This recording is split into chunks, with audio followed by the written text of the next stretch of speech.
What's going on, gamers? Here we are back once again in Outriders, and today I'm going to be going over the skills for the pyromancer, how they have 3 different types, and how it may determine where you kind of roughly put your skill points or attributes in your skill tree. So if that interests you, then stay tuned. That's coming up next.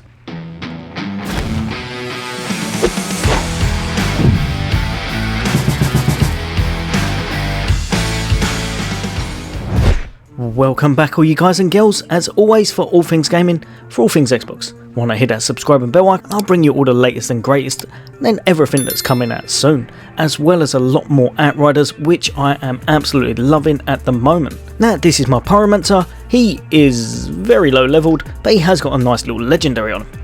However, I've been looking into the kind of skill trees to go down as I level up and gear up, and how I'm going to be playing, and as such I thought I'd break it down for you guys and girls, make things a little bit easier for yourselves. Now what I'm going to do is go over the 8 skills that the pyromancer actually gets, so you may be able to see what you think will be your kind of playstyle, what will suit you, what you'll enjoy, and then I'm going to tell you how it will also affect, probably a little bit at the very least, where you're going to put your perks and such in the skill tree. And also what I'm going to show you is how they break off into 3 distinct types.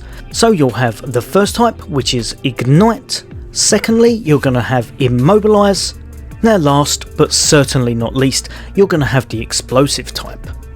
Now as you can probably guess from this, Explosive I am pretty sure will be doing the most boomtastic big boy damage in the game for the pyromancer. The Ignite will be the ones that set people ablaze, and they'll also keep the tick damage up. So if you're after damage over time, Ignite will probably be best suited for you, and obviously then you'll be getting your health back from killing the marked enemies. Now other than that, as you saw, there was also Immobilize. That mainly revolves around Ash and making people kind of immobilized, as it pretty much states, and making sure there's a lot of CC in the group. Now within that, I'm guessing you probably know if you've played the game at all, but if you're completely new, you will also have interrupts. Interrupts are put on certain skills, and they basically just interrupt the elite or the boss's actions. So you're gonna definitely need at least one of them on your skill bar to make sure that you stop those really big moves that the bosses or the elites are gonna be doing on you. So for the Ignite tree, we're gonna start it off, and we're gonna go with heatwave. Now this one is a pretty good move. It basically summons a fiery wave that deals damage and inflicts burn on all enemies in its path. Nice and easy, simple to use, but very effective. The next Ignite skill is going to be volcanic rounds. This will basically fill up your weapon's current magazine with bullets that ignite the air around the enemies and inflict burn on them, even if the bullets miss. That's pretty exceptional, to be perfectly honest. If the bullet hits, it causes skill damage, ignores armor, and pierces the target. It can damage others behind them, so it basically travels through them, and the skill lasts until you reload or switch your weapons. This could be an absolutely devastating move if you're into your gun damage and you want everything to be on fire that you're shooting at. Now the final move in the Ignite tree is going to be this one just here, F.A.S.E.R beam. Now this one fires an energy beam that deals damage that benefits from 125% of your status power. It inflicts burn and causes interrupt to enemies hit by the beam, as well as enemies within a small radius around yourself. It's also got a really low cooldown, so to be honest, this may well be in a build if you want everything to be on fire and if you want to interrupt very often. Now for the Immobilize type, we're going to kick it off with Feed the Flames. This one selects and pulls an enemy towards you, dealing damage, draining their health, and inflicting Ash. And obviously Ash actually counts as a CC where they cannot move for a short period of time. I can see Feed the Flames being in quite a few builds, as it will definitely be your go-to for healing, and if you can't manage to kill the enemies when they're marked and get your health back that way, this will be the only other way I can see where you'll be able to get your health back whenever you spam a skill. And with only 2 in this category, we have Ash Blast. Create an anomaly blast to inflict ash onto all enemies within a large radius around you.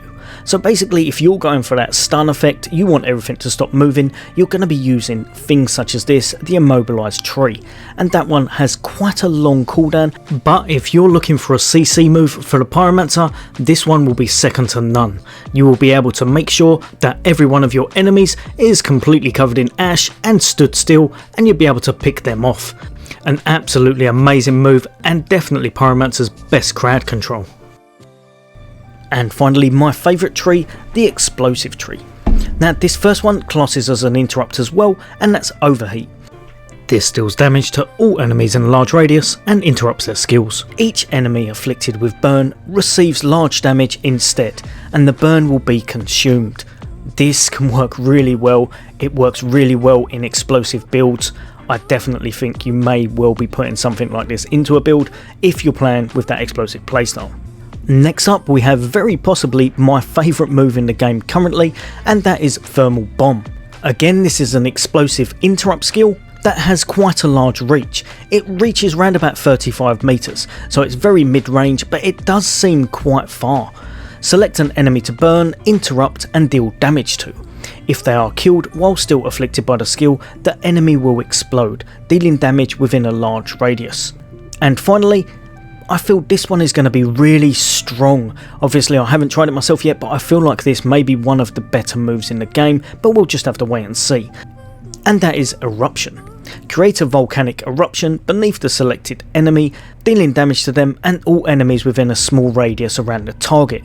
It seems like it's going to do a lot of damage, a lot of constant damage, but it may well be that you need them to be still. That could be a bit of its downfall. So maybe it will be a good move for on bosses or for those larger adds, but I don't know how it will actually work unless it's really high damage and can take out or clear adds very quickly. It also has very high recharge time. Now if we bop over to our skill tree, as you can see on the right hand side all the way at the end here, you have Ashbreaker, Firestorm and Tempest. Now these may just seem like really cool names to have, but they also affect the types that you had earlier, so the Ignite, the Immobilize and the Explosive. So as you can see with the Firestorm, if you're going to be going for these type of skills and they're the ones that kind of float your boat, you may well spec into Firestorm to get those damage over time skills up, the ignite skills up and the reduced cooldown down. So mainly this middle tree will be looked at if you're going for that damage over time and you want everything to be set on fire, or you just really enjoy playing with these skills just here, any of the ignite skills. If however you have decided that you really like the Immobilize skills, then if you have a little look, this top tree, Ashbreaker will definitely be for you. This is where you'll get the cooldowns, and this is where you'll get the power ups, and this is where you'll get the boosts to most of those skills. Finally, if you're going for that boomtastic build and you want the cooldowns on your explosive skills and you want them to be more damaging, have reduced cooldown time and just generally be better in every way, then you're going to go down this very bottom tree, and that's going to be for Tempest.